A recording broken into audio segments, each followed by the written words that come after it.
All right, I thought I would make a video on the success of my civil engineering marvel, and that is my silt retention basin. When I bought this property here in Vista, it had a really bad drainage situation where all the water would drain off here and end up down in this street, or even worse, it would end up in that guy's backyard all the way off of here. So I did a series of engineering grading events where I created like a little ditch along here, and as you can see, I planted a row of avocado trees that are slowly coming along on the high spot, and the ditch is intended to make a low spot for the drainage of the avocado trees, but also to capture all the drainage coming off the hill, which it does. The neighbor above me used to have a situation where he would drain all his water onto me, but then simple solution I had him make, he had a little road. All he had to do was tilt it inward a little bit and capture all the drainage up there to move it along that way around that guy's house and around me to a really good discharge point. So then I had also created this road here, which, as you can see, captures all the water coming down the slope before it even gets to the lower ditch, brings it all here to the structure I made, which catches silt. And at the high spot of that structure, just below the inlet, is an exit pipe. And as you can see, it creates a big sort of sedimentation spot where when the water slows down, all that mud right there settles out. And then it gives me a chance later on when it's dry to go scoop it all up and put it where it's needed, wherever I might have low spots further up in the property. But it's working really well because in the olden days, all of that mud would end up either in this guy's driveway or down here in front of this guy's front door.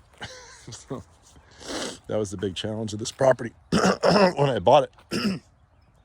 And the crowning moment was at this spot down here, which catches all leftover. You can see if this gets really crazy, it'll overflow, which is not a good thing, but not disastrous, because then it just goes into my backup drain ditch, comes down here, and it completely floods down here before exiting through those two pipes out to the street.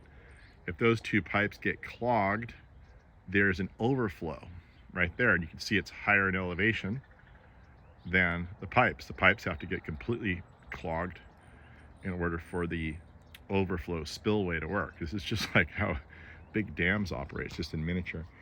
And as you can see, we didn't need to use the spillway because it reached up to the drainage level and then exited out of that pipe.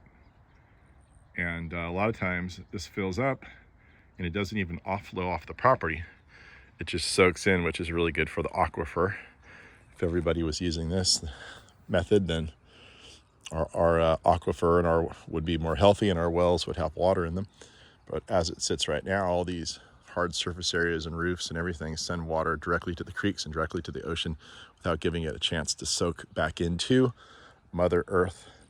So anyway, if you're having erosion problems, this is something you can think about in helping with that endeavor. And of course, mulch. Mulch itself is a really good spongy material that'll sponge up a lot of moisture and disallow it from running off. So we're getting better and better and better as we go. The other thing that we did here is all of that plant material up there will act as an enormous sponge. And a lot of the rainfall that falls lands on the plant material and sits on the plant material like a sponge until it ultimately dries off.